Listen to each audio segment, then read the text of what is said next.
Kızılcık Şerbeti yeni bölümünde neler olacak? Videomuza geçmeden önce Abdullah'ın hayat felsefesi, yorgansız yatarım, kadınsız yatamam diyenler videomuzu beğensin, sayımızı görelim. Ayrıca Kızılcık Şerbeti'nden en güncel gelişmeleri takip etmek için kanalımıza abone olup bildirimleri açın. Dizimizin son bölümünde bir dönem kapandı, yeni bir dönem başladı ve Kızılcık Şerbeti'nde adeta yeni bir dizi izliyor gibi olduk. İlk olarak Abdullah ve Salkım evliliğinden videomuza başlamak istiyorum. Abdullah'ın son bölümde Salkım'la evlendiğini gördük. Salkım karakteri uzaktan masum bir karakter gibi görünse de evdeki dengeleri değiştirebilecek bir potansiyele sahip ve son bölümde izleyiciye bunu hissettirdi. Dizimizin yeni bölümünde Salkım'ın etkisinin daha fazla artacağını ve Abdullah'ı kendi etkisine alacağını düşünüyorum.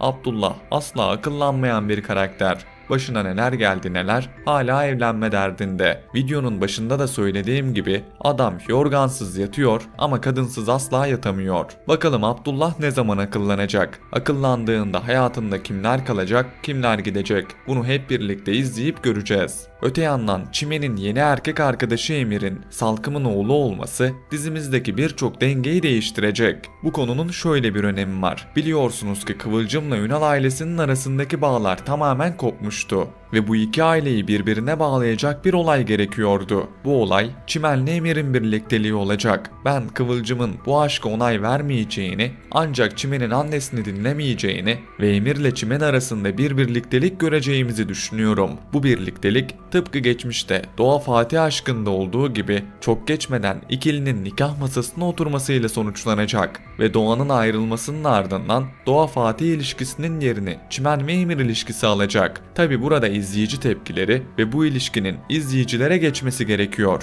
Eğer bu ilişki izleyicilere geçmezse burada bir senaryo değişikliği yapılabilir. Ancak şu anlık görünen tabloda Emir ve Çimen'in dizimizdeki yerinin büyük olacağını ve bu durumun Kıvılcım'la Ünal ailesini tekrar birbirlerine bağlayacağını düşünüyorum. Şimdi gelelim Nursema'ya. Son bölümde Nursema yaşadığı kayıpların ardından güçlü duruyor gibi görünse de içinde büyük fırtınalar koptu. Ancak bunu kimseye belli edemedi. Nursema ailesini toparlayıcı bir kimliğe bürünürken bu süreçte Salkım'ın dizimize katılışı Nursema için dengeleri değiştirdi ve Nursema kendi hayatına odaklanmayı, şirkete geri dönmeyi seçti. Burada Nursema ile Asil'in arasında sürtüşmeler gördük ve bu sürtüşmeden bir aşkın doğup doğmayacağını hepimiz merak ettik. Sizlere önceki analizlerimde burada iki ihtimalin söz konusu olduğundan bahsetmiştim. İlk ihtimalimiz Asil ve Nursema arasında bir aşkın başlamasıydı.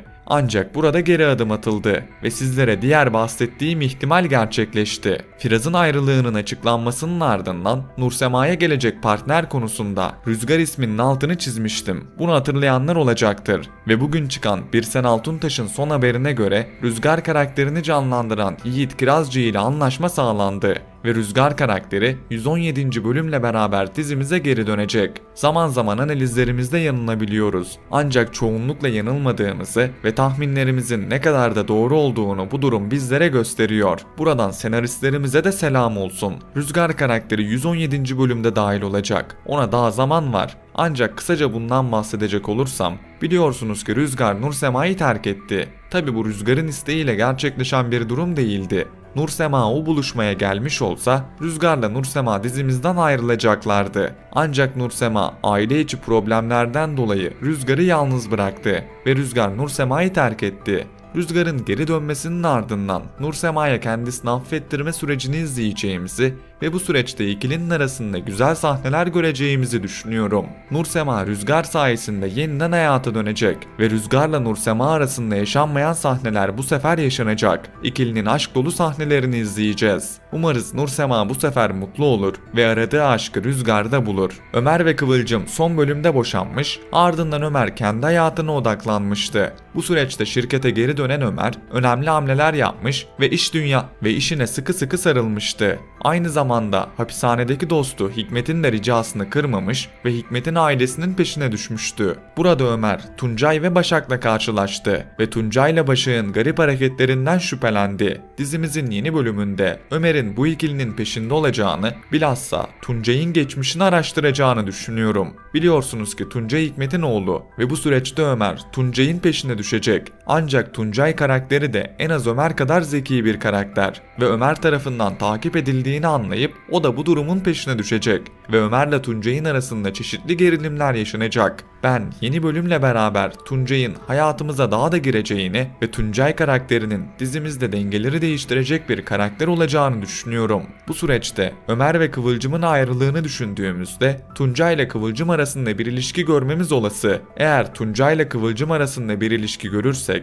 Ömer Tuncay'ı iyice bilenir ve bu ikilinin arasında büyük gerilimler ortaya çıkar. Ben Ömer ve Kıvılcım'ın tekrardan kolay bir şekilde bir araya gelebileceğini düşünmüyorum. Tabi günün sonunda kazanan gene bu aşk olacaktır. Senaristlerin bu çifti sonsuza kadar ayıracaklarını düşünmüyorum. Ancak şu anlık gördüğümüz tabloda ilerleyen bölümlerde Ömer ve Kıvılcım arasındaki mücadelenin devam edeceğini düşünüyorum.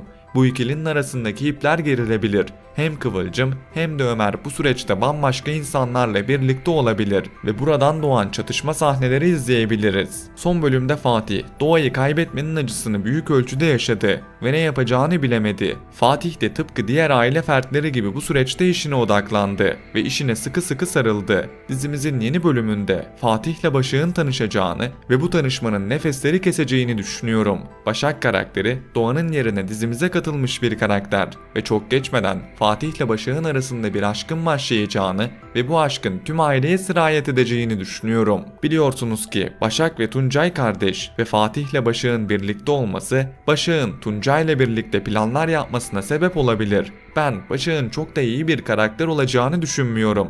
En azından ilk bölümden hissettirdikleri bu şekilde. Belki de senaryo devamında farklı bir şekilde gelişebilir. Ancak Doğan'ın ardından Fatih aradığı aşkı Başak'ta bulduğunu sanırken burada büyük bir yanılgıya uğrayacak ve belki de zor anlar yaşayacak. Ayrıca biliyorsunuz ki hem senaryonun gidişatı hem de dizimize katılan son oyuncuları düşündüğümüzde dizi biraz Yasak Elma dizisine benzemeye başladı. Bundan dolayı Yasak Elma'da gördüğümüz senaryoları Kızılcık Şerbeti'nde de görebileceğimizi düşünüyorum. Bu senaryolar arasında Ünal ailesinin tüm servetini kaybetmesi var. Hem asil tehditini hem de dizimize yeni katılan Tuncay ve Başak'ı düşündüğümüzde böyle bir senaryonun olası olduğunu düşünüyorum. İlerleyen bölümlerde Ünal ailesinin tüm servetini kaybettiği ve yoksul bir duruma düştüğü sahneleri izlemek, ardından buradan toparlanma süreçlerine dahil olmak dizimizin seyir zevkini arttıracaktır. Aksi halde senaryo tekrara düşmeye çok müsait. Senaristler ise dizimizi bu tekrar döngüsünden çıkarmak ve düşen reytingleri toplamak istiyorlar. Bu sezon planlanana göre dizimizin final sezonu.